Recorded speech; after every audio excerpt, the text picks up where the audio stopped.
Apply பண்ணாமலே job உங்களை தேடி வரணுமா? அதுக்கான ஆப் தான் டிக்விக். TickBig, a one go-to platform for all professionals, freelancers, students, brands and institutions. Rewrite your limits. Sign up now.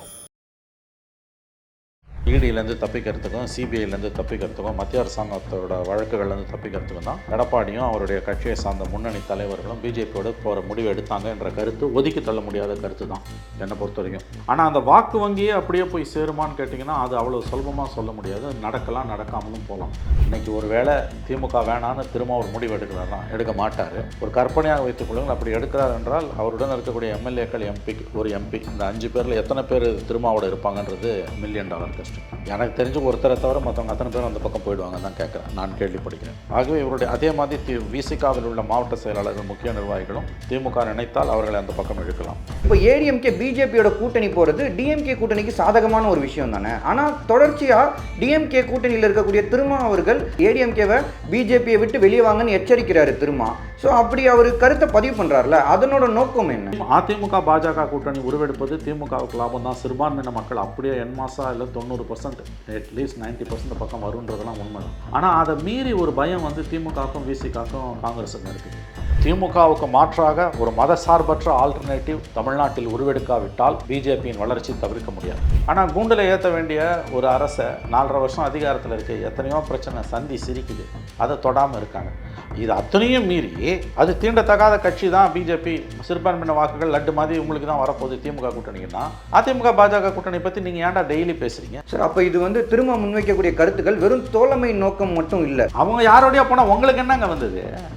சிறுபான்மை மக்களுக்கு வந்து ஒரு அதிருப்தி இருக்குது. ஆனால் இன்றைக்கி இங்கே திரும்ப இருக்கிறதுனால, திரும்ப காங்கிரஸ் இருக்கிறதுனால தொடர்ந்து இங்கே வருது. இன்கேஸ் அதை எடப்பாடி பழனிசாமி அறுவடை பண்ணோம், அதாவது ஏடிஎம்கே அதை அறுவடை பண்ணோன்னா இன்றைக்கி வந்து முடியாது, ஏன்னா பிஜேபி அங்கே இருக்காங்க. சப்போஸ் அவங்க அதை அறுவடை பண்ணோன்னா என்ன மாதிரியான முயற்சிகளில் ஈடுபடணும்? சார் வணக்கம். சார் வணக்கம்.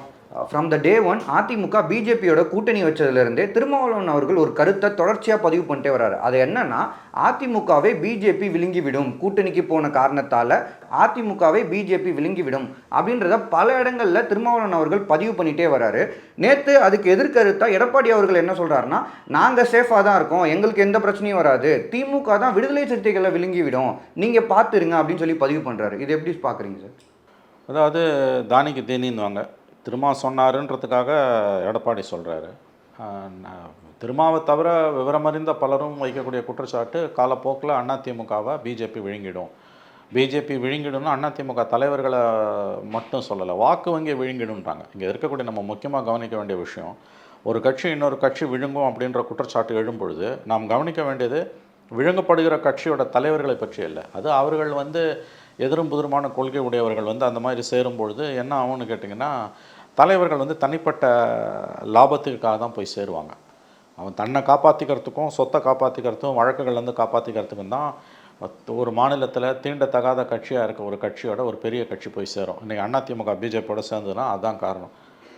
இடியிலேருந்து தப்பிக்கிறதுக்கும் சிபிஐலேருந்து தப்பிக்கிறதுக்கும் மத்திய அரசாங்கத்தோட வழக்குகள்லேருந்து தப்பிக்கிறதுக்கும் தான் எடப்பாடியும் அவருடைய கட்சியை சார்ந்த முன்னணி தலைவர்களும் பிஜேபியோட போகிற முடிவு எடுத்தாங்க என்ற கருத்து ஒதுக்கி தள்ள முடியாத கருத்து தான் என்னை பொறுத்த வரைக்கும்.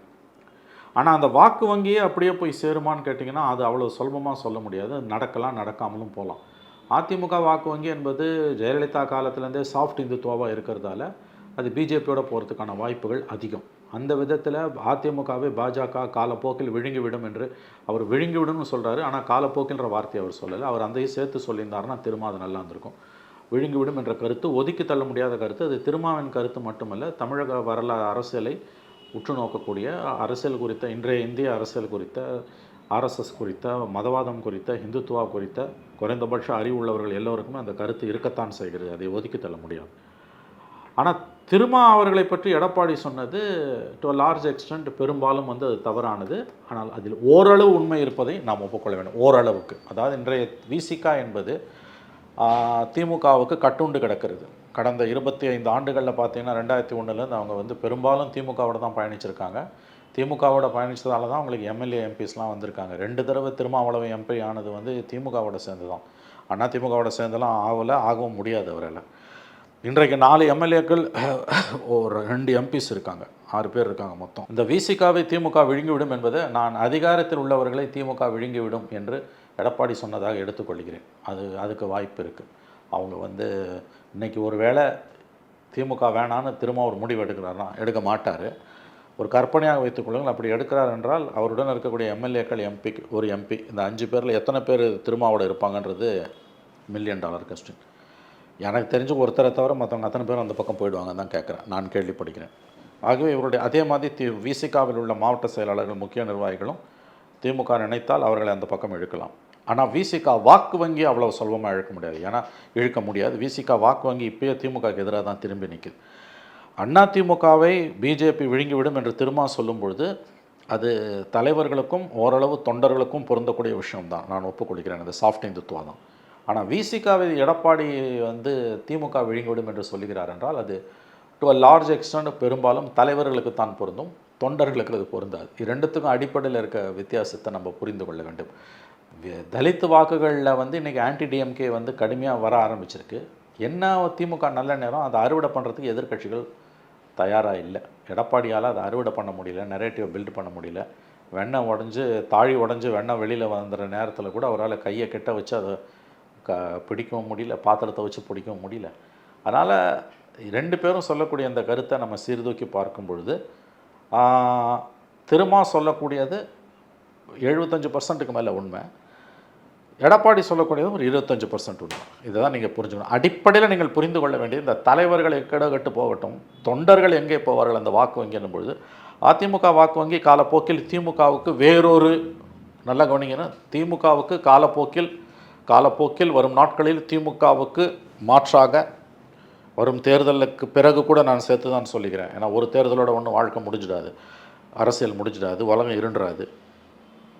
திமுகவுக்கு மாற்றாக ஒரு மதசார்பற்ற ஆல்டர்னேட்டிவ் தமிழ்நாட்டில் உருவெடுக்காவிட்டால் பிஜேபியின் வளர்ச்சி தவிர்க்க முடியாது. ஏன்னா திமுக ஆட்சியில் நடக்கக்கூடிய அராஜகங்கள், அட்டூழியங்கள், மக்கள் விரோத அரசாங்கத்தோட நடவடிக்கைகள், 24 மணி நேரமும் விளம்பரத்திலே இருக்கக்கூடிய ஒரு அரசு, இது எல்லாத்தையும் வச்சு பார்க்கும்பொழுது கீழே ஒன்றும் தேனும் பாலும் ஓடுதுன்ற எண்ணமெல்லாம் வந்து முட்டாள்தனமானது. அப்படி எந்த அரசுமே இருக்காது.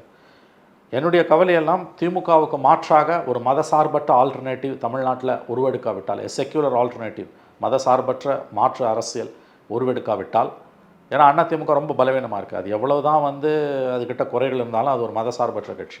அந்த கட்சி இன்றைக்கி பலவீனம் அடையும் பொழுது திமுகவுக்கு மாற்றாக ஒரு மதசார்பற்ற ஆல்டர்னேட்டிவ் உருவெடுக்கவில்லை என்றால் பிஜேபியின் வளர்ச்சி தவிர்க்க முடியாது. இப்போ ஏடிஎம்கே பிஜேபியோட கூட்டணி போகிறது டிஎம்கே கூட்டணிக்கு சாதகமான ஒரு விஷயம் தானே. ஆனால் தொடர்ச்சியாக டிஎம்கே கூட்டணியில் இருக்கக்கூடிய திருமா அவர்கள் இதை வந்து எதிர்க்கணும், இந்த கூட்டணி வந்து சரி கிடையாது, அவங்கள எச்சரிக்கிறாங்க. ஏடிஎம்கேவை பிஜேபியை விட்டு வெளியே வாங்கன்னு எச்சரிக்கிறாரு திருமா. ஸோ அப்படி அவர் கருத்தை பதிவு பண்ணுறாருல, அதனோட நோக்கம் என்ன? அதாவது பிஜேபியோட அதிமுக போகிறதால திமுக கூட்டணிக்கு லாபம் தான்றது உண்மை தான். ஆனால் அதையும் மீறி ஒரு பயம் திமுகவில் ஸ்டாலின்லேருந்து இவர்கள்லேருந்து திருமாலேருந்து கம்யூனிஸ்டுகள்கிட்ட, எக்ஸப்ட் வைகோ கட்சி, இந்த 4 பேர்கிட்டையும் திமுக, காங்கிரஸ், விசிகா, கம்யூனிஸ்டுகளை கூட நீங்கள் ஓகே அவங்களையும் சேர்த்துக்கோங்க. இந்த 4 பேர்கிட்ட இருந்தோம். அதில் முத்தரசன் பெருசாக பேசுறதில்ல, சண்முகம் தான் பேசுகிறார். ஆனால் அதுவும் வந்து ஒரு ரொம்ப இந்த மெல்லிசான குரலில் தான் வருது. அதிகம் பேசுகிறது ஸ்டாலின், செல்வ பெருந்தக, திருமா. அதிமுக பாஜக கூட்டணி உருவெடுப்பது திமுகவுக்கு லாபம் தான். சிறுபான்மையின மக்கள் அப்படியே என்மாசா இல்லை 90%, அட்லீஸ்ட் 90% பக்கம் வருன்றதெல்லாம் உண்மை தான். ஆனால் அதை மீறி ஒரு பயம் வந்து திமுகவுக்கும் விசிகாக்கும் காங்கிரஸுக்கும் இருக்குது. என்ன தான் வந்து அது ஏடிஎம்கே மதசார்பற்ற கட்சியாக இருந்தாலும், பிஜேபி தமிழ்நாட்டில் தீண்டத்தகாத கட்சியாக இருந்தாலும், பார்லிமெண்ட்டில் தீண்டத்தகாத கட்சியாக இருக்க அளவுக்கு அசம்பிளியில் அது இருக்காது என்று அவர்கள் நம்புகிறார்கள். அது உண்மையும் கூட. 19-24 மக்களவைத் தேர்தல்களில் தமிழ்நாட்டில் மக்களால் முற்றிலுமாக நிராகரிக்கப்பட்ட, தூக்கி எறியப்பட்ட பாஜக 21 இந்த 2 மக்களவைத் தேர்தல்களுக்கு நடுவே வந்த சட்டமன்ற தேர்தலில் 4 இடங்களில் வெற்றி பெற்றது. அந்த கூட்டணி 75 இடங்களில் வெற்றி பெற்றது. இதை நீங்கள் மறந்துடக்கூடாது. அதனால் மோடி எதிர்ப்பு, பாஜக எதிர்ப்பு, மதவாத எதிர்ப்பு மக்களவைத் தேர்தல்களில் எடுபடுவது போல் சட்டமன்ற தேர்தல்களில் எடுபடாது. அப்படியே அது வந்தாலும், மேலெழும்பி வந்தாலும், ஆன்டி இன்கம்பன்சி, திமுகவுக்கு எதிராக இருக்கக்கூடிய ஆன்டி இன்கம்பன்சி கண்டிப்பாக எந்த கவர்மெண்ட்டுமே will go unpopular day by day. அந்த ஆன்டி இன்கம்பன்சி அது இன்னும் அடுத்த மாதங்கள் 9 மாதங்கள் இன்னும் அதிகமாக தான் போகுமே ஒழிய குறையாது. அந்த ஆன்டி இன்கம்பன்சி பிஜேபிக்கு எதிரான மனநிலையை முறியடித்து விடும். அந்த கட்டத்தில் அதிமுக பிஜேபி மட்டுமில்லை, அதில் மற்ற சிறிய கட்சிகள் எல்லாம் போய் திமுகவில் சேர முடியாது. எல்லா கட்சியும் அங்கே தான் போய் சேருவாங்க. அப்போ அது ஒரு வலுவான கூட்டணியாக உருவெடுத்துவிடும். ஏனெனில் இவர்கள் 2021 2 மக்களவைத் தேர்தல்களுக்கு நடுவே வந்த இடைத்தேர்தல் சட்டமன்ற தேர்தலில் 75 இடங்களை வென்றார்கள். வெறும் 3% ஓட்டு டிஃப்ரென்ஸ் தான். அதனால் என்ன தான் அதிமுக பாஜக கூட்டணி மதவாத கூட்டணி சிறுபான்மையின வாக்குகள் நமக்கு தான் வரும், நமக்கு அது அட்வான்டேஜ்னு திமுக பறைசாற்றினாலும், திமுக கூட்டணி கட்சிகள் அதை வந்து கிளிப்பிள்ளை போல் தினமும் சொல்லி வந்தாலும், உள்ளுக்குள்ளே திமுகவுக்கும் ஸ்டாலினுக்கும் திமுகவுக்கும் தோழமை கட்சிகளான குறிப்பாக 2 இடதுசாரி விசிகாவுக்கும் காங்கிரஸுக்கும் அந்த அச்சம் உள்ளே இருந்துக்கிட்டே இருக்குது. அதனுடைய வெளிப்பாடு தான் இவங்க 24 மணி நேரமும் பிஜேபி ஏடிஎம்கேவை பற்றி விமர்சனம் பண்ணுறது. 4.5 வருஷம் ஓடி போச்சுங்க ஒரு கவர்மெண்ட். இன்னமும் நம்ம மீடியா வந்து 4.5 வருஷமாக பவரை விட்டு இறங்கின எடப்பாடியை தான் விமர்சிக்கிறத ஒழிய கூண்டில் ஏற்ற வேண்டிய திமுக அரசை பற்றி கேள்வியே கேட்காமல இருக்குது. திமுக உள்ள பிரச்சனையே இல்லையா? திமுக கூட்டணி உள்ள பிரச்சனையே இல்லையா?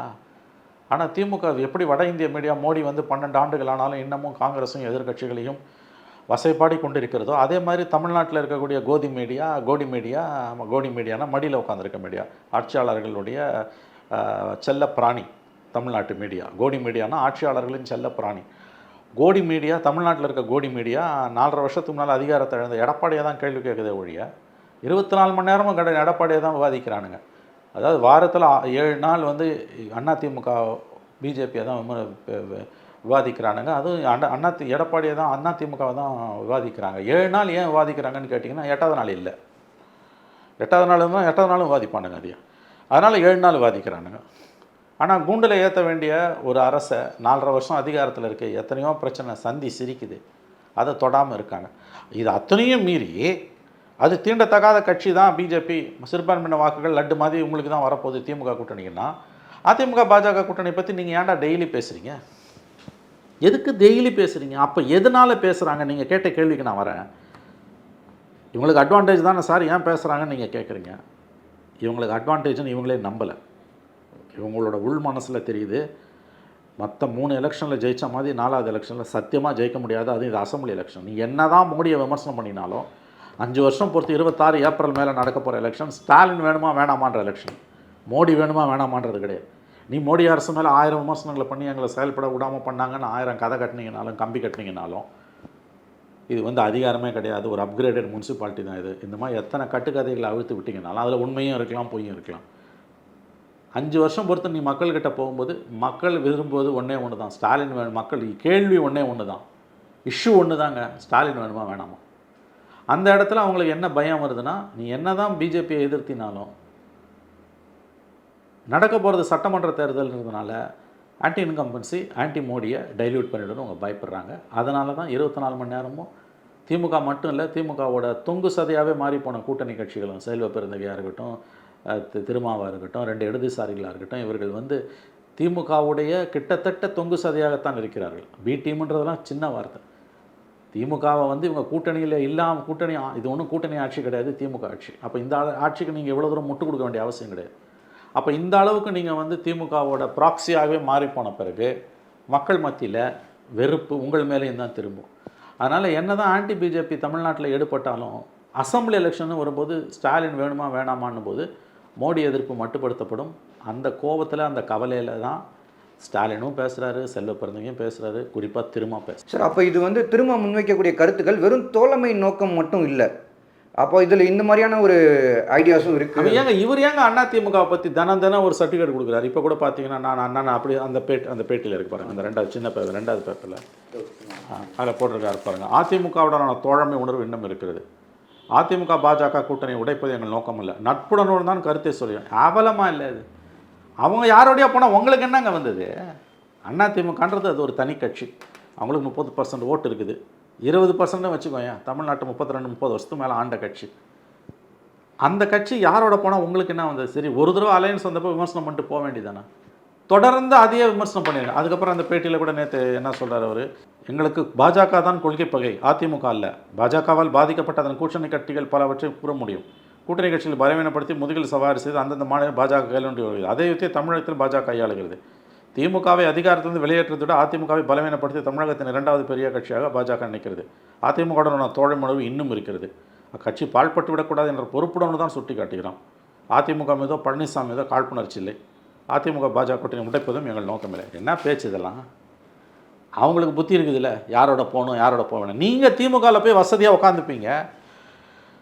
2 தேர்தலில் ஜெயிச்சிங்க, 3வது தேர்தலையும் ஜெயிக்க போகிறீங்க. அவங்க எங்கே எப்படிங்க போவாங்க? நீங்கள் அவங்க நிலைமையிலேருந்து யோசிச்சு பாருங்கள். திமுகவுக்கு பிரதான எதிரி அதிமுக தான், பிஜேபி இல்லை. அதிமுகவுக்கு பிரதான எதிரி திமுக தான், பிஜேபி இல்லை. இன்றைக்கி அதிமுக நிலைமையில் திமுக இருந்ததுன்னா திமுக வெளிப்படையாகவே பிஜேபியோட கைக்கு ஒத்துருக்கும். இவ்வளோ பேச்சு பேசுகிறாங்க. 99ல் 6 எம்பிஸை வச்சுட்டு ஜெயலலிதா வாஜ்பாய் கவர்மெண்ட்டை கவுக்கும்போது 6 எம்பிஸும் போய் வாஜ்பாய் ஓட்டு போட்டு அப்படியும் ஒரு ஓட்டில் அந்த கவர்மெண்ட் தோற்றுது. அதுக்கு பிறகு பிஜேபியோட கொஞ்சி கொலாவி 4 வருஷம் மந்திரி சபையில் இருந்த திமுகவுக்கு இன்றைக்கி வந்து அதிமுக பாஜகவோட பற்றி உறவு வச்சுருக்கிறத பற்றி பேசுவதற்கு, கூட்டணி பற்றி பேசுவதற்கு என்ன தார்மீக தகுதி இருக்கிறது? எந்த தார்மீக தகுதியும் கிடையாது. இந்த நிலைமை இன்றைக்கி ஐயா திமுகவுக்கு, அதாவது தொடர்ந்து அவங்களோட பெரிய தலைவர் இறந்து போன பிறகு அதே மாதிரி இங்கே நடந்திருந்ததுன்னா 3 தேர்தலில் தோல்வி அடைஞ்ச பிறகு 4வது தேர்தல் போகும்போது பிஜேபியோட தான் போவோம். அப்போ இந்த ஆடு நினைதன் ஓன ஆயுத கதை தான் இது. அதிமுக பாஜக கூட்டணியை பார்த்து திமுக அதன் தோழமை கட்சிகளும் விமர்சனம் பண்ணுறதும், அதிமுக மேலே நம்பிக்கை இருக்கிறதும் மதிப்பு இருக்க மாதிரி நடிக்கிறாங்க இவங்கெல்லாம். இது ஆடு நினைதன் ஓன ஆயுத கதை. உங்களுக்கு என்ன வந்தது? அவன் யாரோடையோ போகிறான், எக்கடை கட்டு போகிறான். நீங்கள் வசதியாக திமுகவில் கூட்டணியில் இருக்கீங்க. அவங்க எப்படி வருவாங்க உங்களை அங்கே வந்து? எப்படி சரி அவங்க கூப்பிட்டாங்கல்ல வெளியில் வா, நீ போனியா? தப்பு இல்லை நான் சொல்கிறது, நீங்கள் போகாது கரெக்டு. அது எப்படி உங்கள் முடிவு? இது அவங்க முடிவு. திமுக தன்னுடைய சாதனைகளை சொல்லி மக்கள்கிட்ட போய் ஓட்டு கேட்க முடியாதுங்க. ஏன்னா நிறைவேற்ற முடியாத வாக்குறுதிகள் அந்த அளவு இருக்குது. மக்கள் பிரச்சனை அதிகமாக இருக்குது. 24 மணி நேரமும் எடப்பாடியை திட்டுறதுலையும் அதிமுகவை வசைப்பாடுதலையும் தான் திமுக இறங்கி இருக்குது. அந்த வேலையை திமுக மட்டும் செய்யலை, கூட்டணி கட்சி எல்லாருக்கும் அதை பகிர்ந்தும் கொடுத்துருக்காங்க. அதனால தான் திரும்ப அப்படிலாம் பேசுகிறார். சார், இந்த பிரச்சனையில் திருமாவர்கள் இன்னொரு விஷயத்தையும் பதிவு பண்ணுறாரு. அதாவது லைக் அதை பற்றி நீங்கள் சொல்லிட்டீங்க சார். இத்தனை எம்பிஸ் வந்து அவங்க டிஎம்கே கூட இருந்ததுனால தான் அவங்க ஜெயிச்சாங்க, இது எல்லாமே ஓகே. எம்எல்ஏஸ் 6 எம்எல்ஏ இந்த மாதிரி எல்லாமே ஓகே. பட் ஸ்டில் ஒரு விடுதலை சிறுத்தைகள் கட்சியின் தலைவராக திருமா இருக்கும்போது விடுதலை சிறுத்தைகள் திமுகவோட கூட்டணி வைத்ததால் வளர்ந்திருக்கிறது அப்படின்னு பதிவு பண்ணக்கூடிய அந்த கருத்து எப்படி சார்? அது உண்மை தானே. இப்போ நீங்கள் வந்து எத்தனை எம்எல்ஏ அவங்களுக்கு 2001 நிற்கும் போது ஒன்றா என்னமோ வந்தது. அதுக்கு பிறகு வந்து 2006 அவங்க பிஜேபி திமுக அலையன்ஸ் தான் இருக்காங்க. இது வரைக்கும் 2006, 11, 21 3 சட்டமன்ற தேர்தல். மக்களவைத் தேர்தல்னால் 2009, 2014 இல்லை, 2019, 2021 3 சட்டமன்றம், 3 நாடாளுமன்ற மக்களவைத் தேர்தல்களில் ஜெயிச்சிருக்காங்க. 4 அசம்பிளி எலெக்ஷன் ஜெயிச்சிருக்காங்களே. 4 எம்எல்ஏ சொந்த சின்னத்தில் நிற்கிறாங்க. வைகோ மாதிரி வந்து திமுக சிம்பலில் நிற்கல. அப்போ இது தெளிவாகவே அவங்களுக்கு வந்து டிஎம்கேவோட சேர்ந்ததால் விசிகா வளர்ந்துருக்கு, ப்ரெசன்ஸ் உயர்ந்திருக்குன்றது உண்மை. அடுத்த கட்டத்துக்கு போகுமா அது இப்படியே தேங்கிடுமான்றதான் பார்க்கணும். காலப்போக்கில் விசிகாவை வந்து திமுக விழுங்குமானா தலைவர்களை விழுங்கும், வாக்கு வங்கியை விழுங்க முடியாது. அதிமுகவை பொறுத்த வரைக்கும் அது தலைவர்களையும் விழுங்கும், பிஜேபி தலைவர்களையும் விழுங்கும், அதிமுக வாக்கு வங்கியும் அது விழுங்கும். திமுக கிட்ட அதற்கு வாய்ப்பு. தலித் ஓட் பேங்க் அவ்வளோ ஒன்றும் என்மாசாக திமுகவுக்கு போகாது. இன்றைக்கி தலித் விரோத நடவடிக்கைகளில் திமுக அரசு மிகப்பெரிய அளவில் ஈடுபட்டிருக்கு. இன்றைக்கும் வந்து ஒரு தாழ்த்தப்பட்ட சமூகத்தினர் வசிக்கக்கூடிய பகுதியில் தேரை எடுத்துகிட்டு போகிறதுக்கு கோர்ட்டோட அனுமதி தேவைப்படுது. இப்போ கோயிலில் வந்து தலித்துகள் உள்ளே போக முடியாதுன்னா போலீஸை வச்சுன்னு கேட்டை மூடினா அது ஆபத்தானது, அபத்தமானது. இது தீண்டாமல் சட்டம் ஒழுங்கை காரணம் காமிச்சு எந்த கோயில் கதையும் தலித்துகளுக்கு திறக்க முடியாதுன்ற முடிவை எடுக்க முடியாது. இராணுவத்தை வச்சாது கோயில்களுக்குள்ளே தீண்டாமல் இடக்கூடிய இடங்களில் வந்து நீ கோயிலுக்குள்ளே தலித் மக்களை கொண்டு போகணுன்றது தான் வந்து உச்சநீதிமன்றத்தோட பல தீர்ப்புகளில் சொல்லியிருக்கு. அதை தான் இப்போ சென்னை உயர்நீதிமன்றமும் சொல்லுது. இந்த 4 ஆண்டுகளில் 4.5 ஆண்டுகளில் தலித் மக்களுக்கு எதிராக திமுக அரசின் செயல்பாடுகள் வந்து மிக மிக கொடுமையானவையாக இருக்கின்றன. தீண்டாமை கொடுமைகளை களைவதில் திமுக அரசின் செயல்பாடு மிக மிக மெத்தனமாகவும் மிக மிக கண்டனத்துக்குரியதாக தான் இருந்துக்கிட்டு இருக்குது. ஒரு பக்கம் வைக்கம் போராட்டத்துக்கு 100 ஆண்டு விழாவுக்கு போய் ஸ்டாலினும் பினராயி விஜயனும் கேரளாவில் ஒன்றா நிகழ்ச்சிகளில் கலந்துக்கிறாங்க. அதே நேரத்தில் தமிழ்நாட்டில் மேல்பாதி போன்ற இடங்களில் தலித்துகளை வந்து கோயில்களுக்கு விட முடியாமல் உயர்நீதிமன்ற தீர்ப்பையும் மீறி கோயிலை இழுத்து மூடுறாங்க. யாருக்கும் இல்லாமல் கோயிலை இழுத்துடும் போது தான் சமூக நீதினு வெக்கமே இல்லாமல் திமுக செய்தி தொடர்பாளர்கள் டிவியில் பேசுகிறாங்க. அப்போ இந்த இரட்டை நிலைப்பாடு இருக்குல்ல, இது வந்து தலித் ஓட் பேங்கை, திருமாவோட தலித் ஓட் பேங்கை கணிசமான அளவு திமுக கிட்ட பிரித்து எடுத்துருக்குது. திருமா இருக்க வரைக்கும் வேணால் அந்த ஓட்டு அங்கே விழும், திருமா வெளியில் போனாலும் அந்த ஓட்டு அப்படியே போயிடும். சார், இப்போது இந்த எதிர்ப்பு வாக்குகள் இருக்குல்ல சார், இந்த சிறுபான்மை மக்களுக்கு வந்து ஒரு அதிருப்தி இருக்குது. ஆனால் இன்றைக்கி இங்கே திருமா இருக்கிறதுனால, திருமா காங்கிரஸ் இருக்கிறதுனால தொடர்ந்து இங்கே வருது. இன்கேஸ் அதை எடப்பாடி பழனிசாமி அறுவடை பண்ணோம், அதாவது ஏடிஎம்கே அதை அறுவடை பண்ணோன்னா இன்றைக்கி வந்து முடியாது, ஏன்னா பிஜேபி அங்கே இருக்காங்க. சப்போஸ் அவங்க அதை அறுவடை பண்ணோன்னா என்ன மாதிரியான முயற்சிகளில் ஈடுபடணும் சார்? இப்போ பிஜேபியோட இருக்க வரைக்கும் அதை அறுவடையே பண்ண முடியாதுங்க. பிஜேபியோட போன பிறகு திருமாவோட வாக்கு வாங்கி அதிமுகவுக்கு போவாது, சுத்தமாக போவாது. பிஜேபி வரவை அறுத்துட்டு வந்தால் அதுக்குப்படியும் அவர் தன்னோட நம்பகத்தன்மையை நிரூபிக்கணும். இது பாருங்க, ஒன்று ஞாபகம் வச்சுக்கோங்க, எடப்பாடி பழனிசாமியோட நம்பகத்தன்மை இன்றைக்கி அதில் பாதாளத்தில் இருக்குது. ஏன்னா அவர் பிஜேபியோட 19 போனவர், அப்படியே 21 போனவர், 24 போயிருந்தால் கூட அவருக்கு ஒரு மரியாதை இருந்திருக்கும். 24 வெளியில் வந்தார், எலெக்ஷனுக்கு 4-6 மாதம் முன்னால் 23 வெளியில் வந்துட்டு 24 எலெக்ஷனை தனியாக சந்திச்சு 25 போய் சேர்றார். ஆகவே அவருடைய நம்பகத்தன்மை, அவர் இப்போ ஏடிஎம்கேவோட அலையன்ஸுக்கு பிஜேபியோட அலையன்ஸ் போகிறாரு ஏப்ரலில். பிப்ரவரி மாதம் பேசுகிறாருங்க எஸ்டிபிஐ மாநாட்டில், இனி எந்த காலத்துலையும் 26, 31, 36, 46 எந்த காலத்துலையும் பிஜேபியோட போக மாட்டோன்ட்டு 2 மாதத்தில் போய் நீ பிஜேபியோட சேரல. அப்போ உங்களுடைய நம்பகத்தன்மை என்பது அதில் பாதாளத்தில் இருக்குது. இதை புரிந்து கொள்ள வேண்டும். இப்போ எதை செஞ்சால் அவர் விசிக்க வாக்கு வங்கியை கவரலான்னா அவர் எது செஞ்சாலும் கவர முடியாது. அந்த அளவுக்கு அவருடைய நம்பகத்தன்மை அதில் பாதாளத்தில் இருக்குது. வேண்டுமானால் 26 தேர்தலில் அவர் தோற்கடிக்கப்பட்டால் அதுக்கு பிறகு 31 வேணால் அவருக்கு அந்த நம்பகத்தன்மை வரலாமே. 26 அவருக்கு எடப்பாடியோட நம்பகத்தன்மை என்பது அதில் பாதாளத்துக்கு போயிடுச்சு. அவர் யாரும் நம்ப தயாராக இல்லை, சிறுபான்மையின மக்கள் நம்ப தயாராக இல்லை. பெரும்பான்மையின மக்கள் அவருடைய ஸ்டாண்டுனால எப்படி வேணால் போகும் தான் அவங்க பார்க்குறாங்க. குறிப்பாக சிறுபான்மையின மக்கள் வாக்குகள் எடப்பாடிக்கு அதிமுக இல்லைங்க. நான் மறுபடியும் சொல்கிறேன், ஒரு 23 என்டிஏ விட்டு வெளியில் வராமல் அப்படியே இருந்திருந்தால் கூட ஒரு அசம்பிளியில் ஒரு கண்டினியூஷன் இருந்திருக்கும். ஏன்னா 2021 தேர்தலில் பெரிய அளவில் சிறுபான்மையின வாக்குகள் அதிமுக எதிராக திரும்பலை. அதனால தான் 75 சீட்டு கூட்டணி ஜெயிச்சது. ஆனால் அதுக்கு பிறகு அவர் எடுத்த வெளிப்படையான வெளியில் வந்துட்டு மறுபடியும் பிஜேபியோட போனதுன்றது இட் ஹஸ் கொலாப்ஸ்டு. அதிமுக வாக்கு வங்கியை பெரிய அளவில் சிதைத்திருக்கிறது. சிறுபான்மையின மக்கள் கிட்டத்தட்ட 16% மேலே இருக்கக்கூடிய சிறுபான்மையின மக்கள் நிச்சயமாக அதிமுகவை ஏற்றுக்கொள்ள மாட்டார்கள். அவர்கள் தாங்கள் முதுகில் குத்தப்பட்டதாக உணர்கிறார்கள். ஒன்று நீ நேரடியாகவே ஸ்டாலின் இருக்க மாதிரி எப்பயும் ஆதரவில் இருந்திருக்கணும், இல்லை நேரடியாக எதிரியாகவே போயிட்டுருக்கணும். பிஜேபியோடு நாங்கள் இருக்கிறோம், நாங்கள் இருக்கிறது தான் சிறுபான்மையின மக்களுக்கு அரணு அப்படின்னு சிறுபான்மையின மக்கள் ஒரு பக்கம் அரவணைச்சிக்கிட்டு பிஜேபி அலையன்ஸ்லேயே அவர் கண்டினியூ பண்ணியிருந்தாருன்னா கூட அவரோட நம்பகத்தன்மை கூடி இருந்திருக்கும். அங்கேயும் ஒரு ஸ்ட்ராட்டஜிக் பிளண்டர் பண்ணிட்டார் சார். ஆனால் அவர் இன்றைக்கி எந்த பிரச்சனையுமே இல்லை, கீழே ப்ராப்பராக ஜெல் ஆயிடுச்சு. இப்போ நான் ஒவ்வொரு கேம்பெயினுக்கும் போகிறேன், எவ்வளோ கூட்டம் வருது, அங்கே பிஜேபி நிர்வாகிகளும் பிஜேபி சார்ந்த மக்களுமே அங்கே வராங்க அப்படின்னு சொல்லி அவர் பதிவு பண்ணுறாரு சார். அவர் அப்படி தான் சொல்லுவாருங்க, ஜெல் ஆகலைன்னா பேசுவார். அவரை ஏப்ரல் 11 சென்னையில் ஐடிசி ஹோட்டலில் அமித்ஷா உட்காந்துட்டு ரைட் சைடில் எடப்பாடி, லெஃப்ட்டில் அண்ணாமலை வச்சுட்டு பேசுகிறாரு. எடப்பாடி தலைமையில் தான் கூட்டணின்றாரு. ஆனால் எடப்பாடி அந்த ப்ரெஸ் மீட்டில் பேசவே அமித்ஷா அனுமதிக்கல. எவ்வளோ ஒரு அராஜகம்! அதிமுகவை துச்சமான மதிச்சது பிஜேபின்றது தானே இதுக்கு அர்த்தம். 2 கட்சி கூட்டணி வைக்குதுன்னா 2 கட்சி தலைவர்களும் ப்ரெஸ்ஸில் பேசுவாங்க. அதிலும் குறிப்பாக எந்த தலைவர் கூட்டணிக்கு தலைவரோ அந்த தலைவர் பேசுவார். இவர் அன்றைக்கி டம்மி பீஸாக தானே அமித்ஷா எடப்பாடியை வச்சுட்டு போனார். அதுக்கு பிறகு 2 தரப்புலையும் பேசப்பட்ட பேச்சுக்கள். ஆகவே இந்த அலையன்ஸ் கீழே ஜெல் ஆகலைன்றது உண்மை. மேபி 8 மாதம் இருக்குது இன்னும். அதில் அண்ணாமலை ஏடா கூடமாக பேசாமல் இருந்தார்னா இந்த அலையன்ஸ் ஜெல் ஆகிறதுக்கு ஒரு வாய்ப்பு உண்டு. எஸ், ஓகேங்க சார். நிறையா விஷயம் எங்களோட ஷேர் பண்ணிங்க சார். நேரம் அதுக்கு நன்றி. நன்றி சார். நன்றி சார். அப்ளை பண்ணாமலே ஜாப் உங்களை தேடி வரணுமா? அதுக்கான ஆப் தான் டிக்பிக். TickBig, a one go-to platform for all professionals, freelancers, students, brands and institutions. Rewrite your limits. Sign up now.